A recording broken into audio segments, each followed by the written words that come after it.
안녕하십니까. 이번 시간에는 여름철 고추에서 발생하는 주요 병해충에 대해서 말씀드릴 공주시 농업기술센터 기술보과 정윤하입니다. 본 시간에는 여름철 고추에서 발생하는 주요 병해충에 대해 간략하게 말씀드리도록 하겠습니다. 첫 번째로 고추에서 가장 문제가 되고 있는 탄저병에 대해 말씀드리도록 하겠습니다.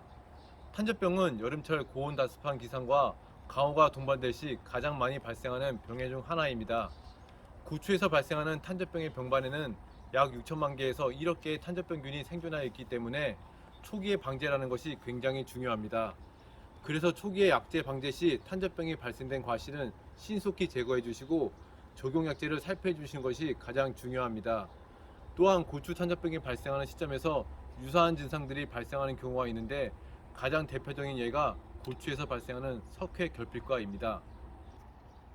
고추 탄저병균은 병반은 과실 가운데서 시작해서 분홍색을 띤 곰팡이가 번져나가는 것을 확인할 수 있지만 석회 결핍과는 고추 과실의 끝이 하얗게 마르면서 검은색 곰팡이가 2차적으로 생기는 것이 고추 탄저병과의 다른 큰 특징입니다. 발생 원인은 여름철 고온 및 건조 등으로 토양 수분이 부족할 경우 칼슘 흡수가 원활히 흡수되지 않을 시 발생되며 대책으로는 염화칼슘 0.3에서 0.5% 연면 12 또는 적정 관수로 토양 수분을 일정하게 유지하는 것이 방법입니다. 다음은 고추 풋마른병입니다. 고추 풋마른병은 최근 역병 저항성 품종이 보급화됨에 따라서 최근 문제가 되고 있는 병입니다. 7월부터 8월에 걸쳐 기온이 30도 이상, 지온이 25도 이상의 고온이 발생일 때 발생되며 병 발생 초기에는 지상부의 잎이 늘어져 약간 시들게 진전되면서 급속히 푸른 상태로 시들며 심하게 병든 식물체의 줄기 표피층 내부는 까맣게 변해 있습니다. 증상은 고추 엽병과 동일하게 고추가 정상적으로 자라다가 시들어지는 증상을 보이는 것이 특징입니다. 세균에 의해서 발생하는 병이기 때문에 방제 약제로는 항생제 계통의 약제 및 구리가 포함된 동수화제를 이용하셔서 방제를 하셔야 합니다. 앞에서 말씀드린 탄저병, 고추 풋마른병과 더불어 최근에 문제가 되고 있는 바이러스병에 대해 말씀드리도록 하겠습니다.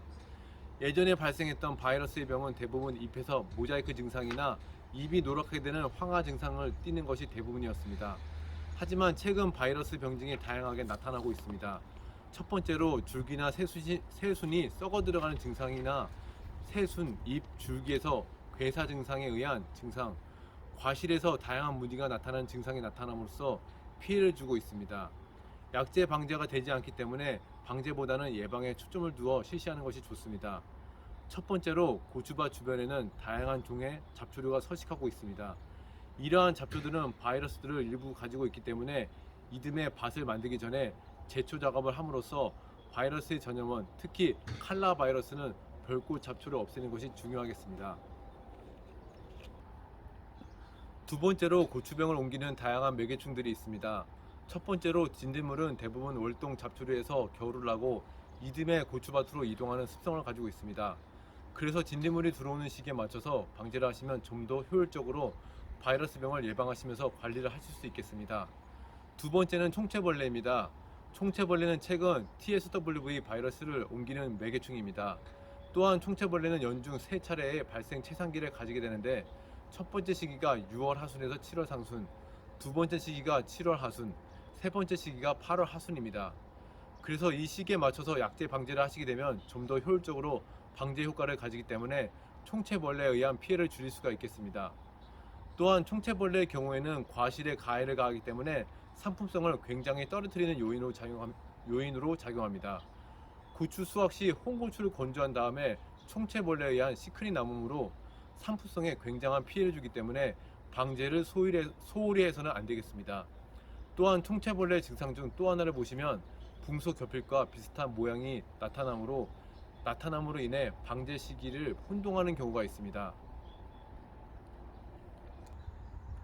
총채벌레의 경우 시큰이 대부분 세로로 나는 경우가 굉장히 많습니다. 유사한 붕소의 결핍의 경우에는 가로로 자를 잰 듯이 반듯한 모양으로 표시가 나기 때문에 총채벌레와는 다른 증상을 보입니다. 그래서 붕소 결핍이 많이 나오는 경우에는 붕사 또는 붕산을 0.1에서 0.25% 수용액을 가지고 연면 살포를 하시면 피해를 많이 줄일 수가 있습니다. 다음으로 7월과 8월은 총체벌레와 더불어 담배 나방의 피해가 많이 발생하는 시기입니다. 담배 나방의 경우에는 대부분 유충이 고추 과실에 구멍을 내어 속을 파먹기 때문에 시간이 지남에 따라 고추 과실이 물러지고 떨어짐으로써 상품성이 감소하는 결과를 낳게 됩니다. 7월 상순에서 하순 한 달간 집중적으로 방제를 하시면 담배 나방의 피해를 줄임으로써 수확을 용이하게 하실 수 있으시겠습니다. 다음으로 잿빛 곰팡이병을 말씀드리겠습니다. 꽃받침, 분지되는 곳, 잎끝, 식물체 접촉 부분에서 많이 발생되는데 수침상으로 썩으면서 곰팡이가 발생됩니다. 병원균은 습도에 민감하여 시설 재배에서 많이 발생됩니다. 방제 대책으로는 통풍, 투광을 유의하시고 일식 회피 및 관배수에 유의하셔야 합니다. 특히 내성이 생기는 동일 약제의 사용을 피하고 다른 약제 교호 살포를 해주시기를 바랍니다. 다음으로 세균성 반전병에 대해 말씀드리겠습니다. 발병 초기에는 회갈색의 작은 점무늬로 진전되면서 중심부에 백변, 병반이 생기고 점차 가장자리가 암갈색으로 변하게 되며 심하면 입 전체가 갈변, 낙엽이 지게 됩니다. 비바람, 농기구 등에 의해 기국 및 상처로 전염됩니다. 특히 종자 전염이 가장 유력한 전염 원인입니다. 방제 대책으로는 건전 종자를 사용하고 발병 과실로부터 체종을 금지하며 종자 소독을 철저히 해주셔야 합니다. 감사합니다.